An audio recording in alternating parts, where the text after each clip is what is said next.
Coat के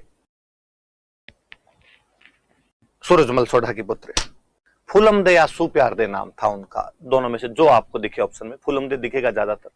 यदि फूलम दे नहीं हो, सुप्यार दे हो, तो भी आप उसको सही मानिए। उनके साथ बाबूजी की शादी तय हुई। बारात रवाना होने को आई। बाबूजी बेहद सुंदर थे, ऊपर से राजकुमार थे, राजा के भतीजे थे, बहुत सुंदर बने बाबूजी। अच्छी शेरवानी पहनी बाबूजी ने, अच्छा साफा बांधा होगा, तुर्रे, कलंगी, सरपेच, एंटीने जितने लगाने थे वो सब लगाए। एंटीना लगता है साफे के बीच में एक, वो सब लगाए। बाबूजी के जो खास दोस्त थे, दो भील जाति के भाई थे, चांदा और डामा। चांदा और डामा भी पूरे एकदम तैयार, डीओ छिड़क के दूल्हे के दोस्त तो एकदम तैयार रहे भाई, वो भी एकदम बाबूजी के साथ में तैयार होके। और बाबूजी ने कह रखा कि अरे चांदा डामा, आप एकदम मेरे पास में रहोगे। ठीक है बाबू, चिंता ही मत करो। पर उन्होंने बाबूजी कहा कि बाबूजी यारो, बाकी तो थू थू नजर नहीं लग जाए। आज अमरकोट में आपको देखने के लिए छज्जे टूट जाएंगे। अक्सर गांव में जब बारातें जाती है तो महिलाएं छतों पर चढ़ चढ़ के देखती है। तो हवेलियों के आगे छज्जे निकले हुए रहते थे पहले घरों में, उन छज्जों पर चढ़ चढ़ के देखती थी। अक्सर गांव में किसी की सुंदरता का जब बखान करना होता तब कहा जाता है इसकी बारात जाएगी तो छज्जे टूट जाएंगे, मतलब इसको देखने के लिए इतने लोग इकट्ठे होंगे कि उनके बाहर से छज्जे नीचे आ जाएंगे। तो बाबूजी यारो, आज आप तो इतने हैंडसम लग रहे हो, पर बाबूजी एक कमी है अपने पास अच्छी घोड़ी नहीं है। और बिना अच्छी घोड़ी के बींद किस बात का अच्छा लगे? दूल्हा तो तभी ओपे जब घोड़ी बहुत अच्छी हो। बाबूजी ने कहा यार अब घोड़ी तो जो है वही लेनी पड़ेगी, और तो अपने क्या कर सकते हैं। इनके गांव कोलूमंड में एक चारण जाति की महिला रहा करते थे, देवल। देवल नामक एक चारण जाति की महिला थे।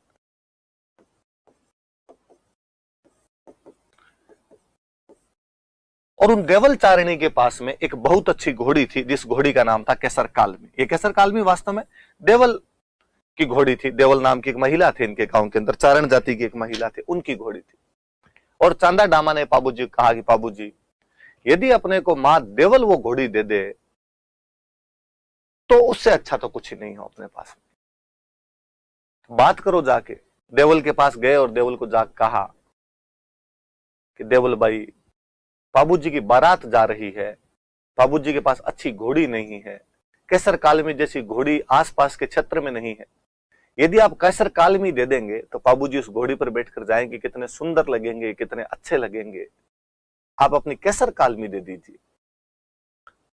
उनके पास बहुत सारी गायें थी। देवल अपने पास बहुत सारी गायें रखा करते थे। जब ग्वाला उनकी गायों को चराने के लिए जाया करता था तब घोड़ी पर बैठकर जाता।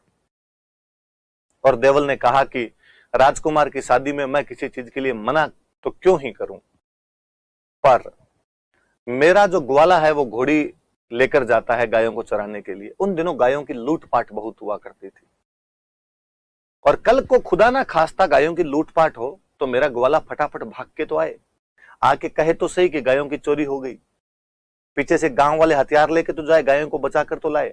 और यदि आप घोड़ी ले गए, कल को गायों की लूटपाट हो गई तो मैं गायों को कैसे बचाऊंगी।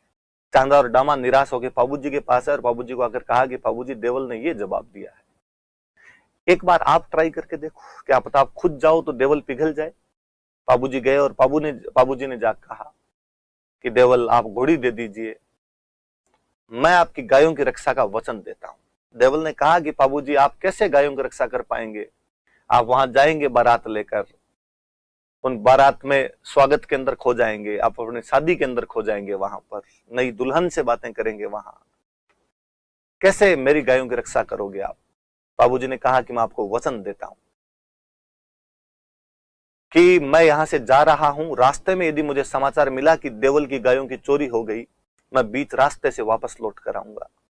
मैं यदि वहां पहुंचा और वहां पहुंचने के बाद यदि मुझे पता चला कि मैं तोरण मारने वाला हूं, उसी टाइम पता चला कि देवल की गायों की चोरी हो गई, लूट हो गई, मैं बिना तोरण मारे वापस आ जाऊंगा।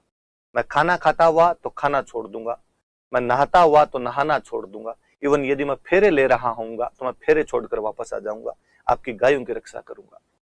देवल ने कहा कि बाबूजी जब इतना कह रहे हो तो घोड़ी ले जाइए आप। बाबूजी केसर कालमी लेकर गए। केसर कालमी वाकई जितनी मैंने वर्णित की है उससे भी ज्यादा सुंदर घोड़ी थी। पहले गांव के अंदर जब दूल्हा घोड़ी को लेकर जाया करता था तो घोड़ी को नचाया करते थे, दूल्हा घोड़ी को डांस करवाया करता था। अब तो क्या करवा ले, अब तो दूल्हे यूं दुबले पतले मरे हुए से होते हैं, घोड़ी गिरा दे कहीं पे तब तो दुल्हे को दो दोस्त इधर से पकड़ के खड़े रहते हैं कि तू टिके रहे, 5 एक मिनट का मामला है, बाद में हम तेरे को दोनों हाथों से पकड़ के उतार लेंगे। पहले थोड़े रांगड़ आदमी हुआ करते थे जी, दिल के डाकी हुआ करते थे, वो घोड़ी पे बैठते तो भी अच्छे लगते थे। बाबूजी उसी प्रकार के नौजवान थे और बाबूजी वहां पहुंचे और कहते वाकई बाबूजी को देखने के लिए दूर दूर से लोग आए थे। और घोड़ी की भी उतनी चर्चाएं, अरे क्या घोड़ी आई है। पहले बारातें जाया करती तो घोड़ियों की दौड़ करवाया करते। कहते उस दिन जब घुड़दौड़ करवाई गई अमरकोट के घोड़ों के बीच में और बाबूजी की कैसर कालमी के बीच में, कैसर कालमी फिर जीत के आई थी, जबकि कैसर कालमी इतनी दूर चल के गई थी और अमरकोट वालों के घोड़े एकदम खड़े खड़े वहां पर लाए गए थे।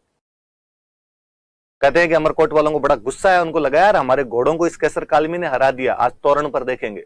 और बाबूजी जब तोरण पर पहुंचे तो तोरण बहुत ऊंचा बांधा गया कि अब ऊंचा तोरण कैसे मारेंगे।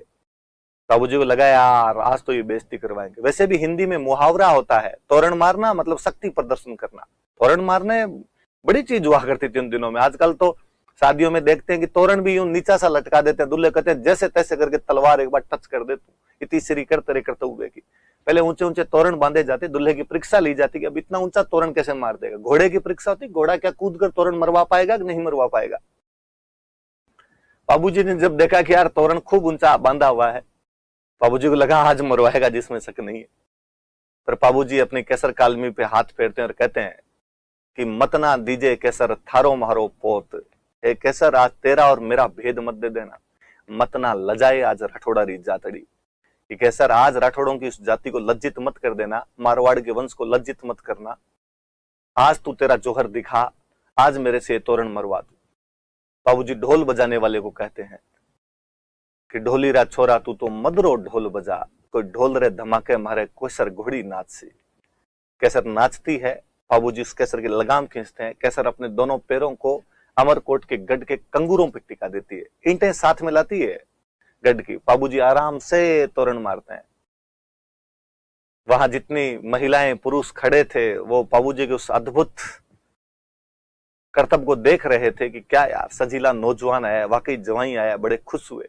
मैंने जब कहीं ये कहानी पढ़ी थी उसमें बहुत अच्छी लाइन थी कि बाबूजी की जो पत्नी थी फूलम दे, उनकी सहेलियों ने जब ये देखा तो उन्होंने जाके फूलम दे को ये बातें बताई कि तुम्हारे पति ने बाहर इस प्रकार से तोरण मारा, इतनी अच्छी घोड़ी पर बैठा हुआ, इतना अच्छा उसको नचवा रहा है, इतना सुंदर लग रहा है।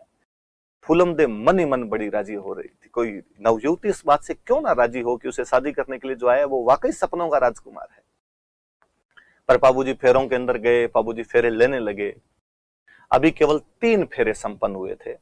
इतने में देवल खुद वहां पर पहुंचे, जो मैंने लिखा इधर नाम देवल, जिनकी वो घोड़ी थी। देवल खुद वहां पहुंचे और उन्होंने रोते रोते बाबूजी को कहा कि मैंने कहा था आपको मेरी घोड़ी मत लेकर जाइए, मैंने कहा था मेरी गायों को लूट ले जाएंगे कोई। उस दिन तो बड़ी बड़ी बातें कर रहे थे वहां बैठकर कि हम जहां कहीं होंगे वहां से वापस आ जाएंगे। अब मेरी गायों को लूट के चला गया, मेरा सर्वस्व नाश हो गया, मेरे पास गायों का अतिरिक्त क्या था, और तुम यहां पर बैठकर इन फेरों का आनंद ले रहे हो, तुम यहां पर गीत सुन रहे हो, शर्म आनी चाहिए तुम्हें। उन्होंने बाबूजी को डायलॉग सुनाए। बाबूजी ने पूछा कि माँ देवल गायें कौन ले गए आपके, आप बताइए। मैं आपको वचन दे के आया था कि मैं आपकी गायों की रक्षा करूंगा, निश्चित तौर पर मैं आपकी गायों की रक्षा करूंगा। उन्होंने कहा कि मेरी गायों को जींदराव खिंची ले गया। जींदराव खिंची जायल के राजा थे। नागौर में जो जायल पड़ता है यहां के राजा हुआ करते थे जींदराव खिंची। कि जींदराव खिंची जो है वो मेरी गायों को ले गया। वैसे जींदराव खिंची बाबूजी के रियल बहनों ही लगते थे। बाबूजी की जो बहन है उनकी शादी जींदराव खिंची के साथ में की हुई थी। पर जींदराव खिंची की और बाबूजी के परिवार की उस शादी के बाद से बंदी बंद हो गई थी। इवन जींदराव खिंची बाबूजी की शादी में भी नहीं आए हुए थे और जींदराव खिंची के दिमाग में यह था कि बाबूजी ये सब भाई बारात लेकर जाएंगे तब मैं इनके गांव को लूट लूंगा, इनके गांव की बेइज्जती करवाऊंगा। गांव की रक्षा करने वाले तो यही हैं, राजा का परिवार ही तो रक्षा करे सब लोगों की। राजा की जिम्मेदारी रक्षा करने होती थी और राजा काम का किसका होता था, वो जनता की रक्षा करता था, जनता उसे टैक्स दिया करती थी। और जींदराव खिंची ने कहा मैं लूट लूंगा, फिर गांव वाले इनके गले पड़ेंगे। और देवल ने कहा कि जींदराव खिंची जायल का राजा मेरी गायों को उठाकर ले गया है, तुमने वचन दिया था बाबू कि तुम मेरी गायों की रक्षा करोगे। बाबू 3 फेरे लेते हैं, केवल 3 फेरों के बाद में वो शादी का गठजोड़ा खोल देते हैं। अमरकोट वाले हक्के बक्के थे कि बाबूजी ऐसे कैसे कर सकते हो, फेरे तो पूरे कीजिए, शादी तो पूरे कीजिए। बाबूजी ने कहा कि पर इनसे पहले वचन जरूरी है। रघुकुल रीत सदा चली आई, प्राण जाई पर वचन ना जाई। मैं बहुत पहले जब रवाना हुआ था तब देवल को ये वचन देकर आया था कि मैं तुम्हारी गायों की रक्षा करूंगा। वो गायों की रक्षा की जानी ज्यादा जरूरी है, वरना कभी लोग कभी किसी के वचनों पर विश्वास नहीं कर पाएंगे। बाबूजी वहां से लौटते हैं, पीछा करते हैं जींदराव खिलजी का। जोधपुर में एक और गांव पड़ता है देचू।